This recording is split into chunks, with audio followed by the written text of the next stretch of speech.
Bonjour, nous allons vous parler de Léonard de Vinci, de sa vie, de ses études, de la carrière qu'il a vécue, des mécènes qu'il a eus, de la Renaissance italienne, des œuvres et plans qu'il a conçus et de son décès.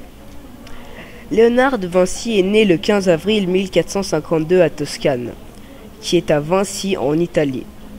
Son père fut Sir Piero de Vinci et sa mère Caterina. Léonard est un peintre italien, sculpteur, architecte, ingénieur et scientifique. Il fut l'un des plus grands esprits de la Renaissance italienne, et son influence sur la peinture a été énorme pour les générations suivantes. Vers 15 ans, il entre dans l'atelier d'Andrea del Verrocchio, à Florence, où il y apprend la peinture, la sculpture et le dessin technique. En 1504, Vinci réalise des études anatomiques et tente de classer ses innombrables notes. Léonard de Vinci a essayé de comprendre un phénomène en le décrivant et en l'illustrant dans les plus grands détails, en n'insistant pas trop sur les explications théoriques. Ses études sur le vol ou le mouvement de l'eau sont sans doute ce qu'il y a de plus remarquable à ce sujet. De 1482 à 1499, Léonard de Vinci travaille au service d'un duc à Milan. Il ne peint que 6 tableaux durant cette période, dont deux chefs-d'œuvre, la Seine et la Vierge au rocher, qui sont sûrement des tableaux les plus reconnus qu'il a conçus. À Milan, Léonard s'intéresse de plus en plus à l'observation de la nature. Selon lui, le savoir scientifique peut s'acquérir en observant les objets et en les reproduisant en dessin. Il note ses observations dans des cahiers. Il y écrit ses réflexions sur la peinture, l'architecture, la mécanique, l'anatomie et la technique du vol. Ainsi, plus de 300 ans avant l'invention des appareils volants, Léonard de Vinci conçoit les plans d'un avion et d'un hélicoptère. Léonard de Vinci avait 3 mécènes. Son premier mécène était Laurent de Médicis, qui était un homme d'État florentin et dirigeant de facto de la République florentine. C'était le premier mécène de Léonard de Vinci. Son deuxième fut Ludovic Sforza, qui était duc de Milan en Lombardie et aussi un des mécènes de Léonard de Vinci. Et son dernier mécène a été François Ier de France, un des rois de France entre 1515 et en 1447. La Renaissance s'est inspirée de l'Antiquité pour inventer une civilisation nouvelle, aspirant à la beauté et à la perfection classique.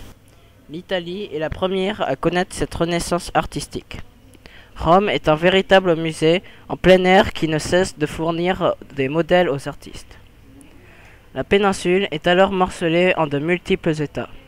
La République de Venise, le Duché de Milan, la République de Florence, les États de l'Église et le royaume de Naples que se disputent la France et l'Aragon. Dans chaque État, ce sont les grandes familles qui gouvernent. Leur fortune, qui provient du commerce, de la banque ou de l'aide militaire apportée à d'autres États, leur permettent d'être importants mécènes. Pour affirmer leur prestige, ils passent commande aux artistes. Ce sont les guerres d'Italie au XVIe siècle dont l'enjeu est la possession de Naples et de Milan qui permettent la découverte de l'art et sa diffusion dans le reste de l'Europe. Après le sac de Rome de 1527 par l'armée de mercenaires du Saint-Empire romain germanique, la Renaissance fait place à un art plus tourmenté, le maniérisme. La Joconde est un tableau de Léonard de Vinci réalisé entre 1503 et 1506, qui représente le portrait de Mona Lisa. Cette peinture à l'huile sur panneau de bois de peuplier est devenue un tableau éminemment célèbre, car depuis sa réalisation, nombre d'artistes l'ont reprise comme référence. Elle a été réalisée à Amboise, là où il passe ses dernières heures. La Seine, de Léonard de Vinci, est une peinture murale à la détrempe réalisée de 1494 à 1498 pour le réfectoire du couvent dominicain de Santa Maria del Grassi à Milan, qui était considéré comme son chef-d'œuvre. La Vierge au rocher est un tableau de Léonard de Vinci dont il existe deux versions. La plus ancienne, réalisée entre 1483 et 1486, est conservée au musée du Louvre à Paris.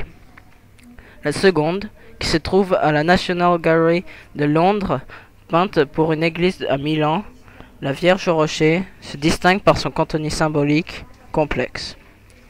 La vis aérienne est le titre donné à une des machines imaginées par Léonard de Vinci. Il en a dessiné le plan dans un de ses carnets entre 1487 et 1490. Il s'agit d'un aéronef à hélice à vol vertical, interprété par certains comme un précurseur de hélicoptère moderne. En 1503, Léonard de Vinci retourne à Florence. Il y poursuit ses travaux scientifiques et réalise par ailleurs 4 grandes toiles, dont la Joconde. Il fait quelques voyages à Milan et à Rome. En 1516, il s'installe au manoir de Cloux, près d'Amboise, en France, où il y est invité par le roi François Ier. Là, il y consacre sa majorité de son temps à écrire. Léonard de Vinci meurt le 2 mai 1519 à Amboise.